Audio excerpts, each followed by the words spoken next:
Gautama Buddha, 563 B.C. 483 BC, began life as a prince named Siddhartha Gautama in northern India. At 12, he was sent away for schooling in the Hindu sacred scriptures, and 4 years later he returned home to marry a princess. They had a son and lived for 10 years as befitted royalty. At about the age of 25, the prince, heretofore shielded from the sufferings of the world, while out hunting chanced upon a sick man, then an aged man, then a funeral procession, and finally the monk begging for alms.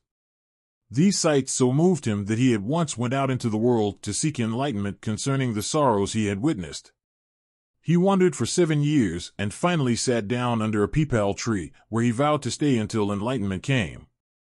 Enlightened after 7 days, he renamed the tree the Bodhi tree, tree of wisdom, and began to teach and to share his new understandings. At that point he became known as the Buddha, the awakened or the enlightened. The Buddha preached his first sermon at the city of Benaras, most holy of the dipping places on the river Ganges. That sermon has been preserved and is given here. It reflects the Buddha's wisdom about one inscrutable kind of suffering. Kisagatami had an only son, and he died.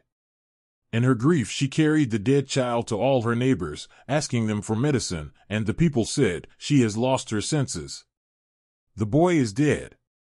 At length, Kisagatami met a man who replied to her request, "I cannot give thee medicine for thy child, but I know a physician who can." And the girl said, "Pray tell me, sir, who is it?" And the man replied, "Go to Sakyamuni, the Buddha." Kisagatami repaired to the Buddha and cried, "Lord and Master, give me the medicine that will cure my boy." The Buddha answered, "I want a handful of mustard seed." And when the girl in her joy promised to procure it, the Buddha added, "The mustard seed must be taken from a house where no one has lost a child, husband, parent, or friend." Poor Kisagatami now went from house to house, and the people pitied her and said, "Here is mustard seed, take it." But when she asked, "Did a son or daughter, a father or mother, die in your family?" they answered her, "Alas! The living are few, but the dead are many. Do not remind us of our deepest grief." And there was no house, but some beloved one had died in it.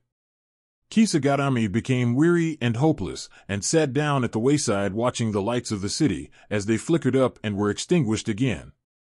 At last the darkness of the night reigned everywhere. And she considered the fate of men, that their lives flicker up and are extinguished again. And she thought to herself, "How selfish am I in my grief!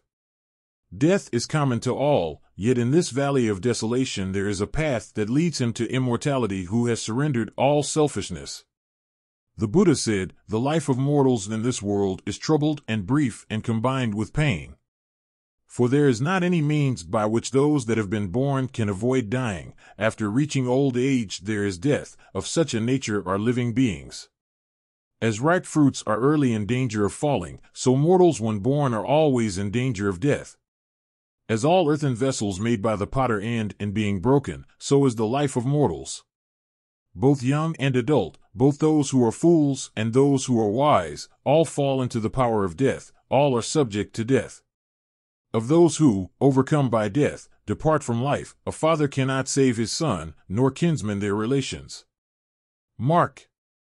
While relatives are looking on and lamenting deeply, one by one mortals are carried off, like an ox that is led to the slaughter. So the world is afflicted with death and decay, therefore the wise do not grieve, knowing the terms of the world. Not from weeping nor from grieving will anyone obtain peace of mind. On the contrary, his pain will be the greater and his body will suffer. He will make himself sick and pale, yet the dead are not saved by his lamentation. He who seeks peace should draw out the arrow of lamentation, and complaint, and grief. He who has drawn out the arrow and has become composed will obtain peace of mind. He who has overcome all sorrow will become free from sorrow, and be blessed. Source: Betty Renshaw. Values and Voices, A College Reader, 1975.